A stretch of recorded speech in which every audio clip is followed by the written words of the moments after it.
In order to really understand how North Korea came to be, you have to understand something of the history of Korea. Korea is a cultural mixing ground in northern Asia. With China to the west, the steppes to the north, and Japan to the east, it kind of blends all the cultures together into one big melting pot.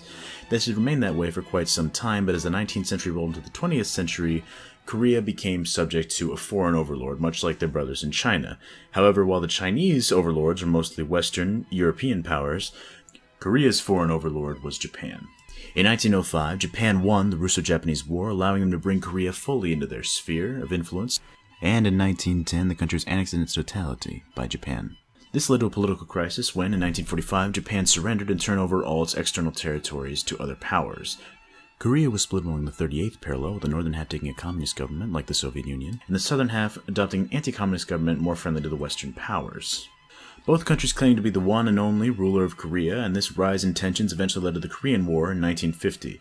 At times, it seemed as though the South was surely losing the war, and at times it seems that the North was on the verge of collapse, but eventually the war ended in a stalemate. The borders were changed, although not by much, and an armistice was signed. And that's where we've been ever since the end of the Korean War. Now, while South Korea has had its own issues with dictatorships, they eventually instituted democratic reforms, economic reforms, and are now a vibrant capitalist economy in Asia, one of the four Asian tigers, along with Hong Kong, Taiwan, and Singapore. The North, however, has remained a totalitarian dictatorship, politically repressing any of its opponents. There are people in gulags in North Korea today that are there because their parents fought for the South in the Korean War. Free speech, free movement, and freedom of the press are all banned in North Korea. Furthermore, its citizens are fed a steady stream of propaganda from the state media, all of which emphasize the divinity of their supreme leader. Because of this media manipulation, the people have a fairly high view of the Kim dynasty, even though, economically, they have a GDP of about $1,800 per capita. So, why is such a politically aggressive administration allowed to exist? Essentially, the answer is twofold. The first reason is the nuclear weapons program, which had always been capable of striking U.S. allies in Asia, like South Korea and Japan, but recently was upgraded to attack U.S. islands overseas, like Guam and Hawaii, and possibly even the west coast of the United States itself.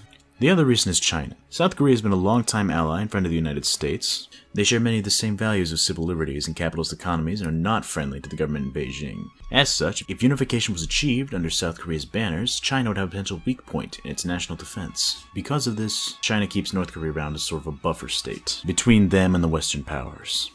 What will become of the Korean peninsula is difficult to say. Perhaps the two will eventually be unified, and perhaps not. Only time can tell. I'm Noah, and this has been North Korea in brief.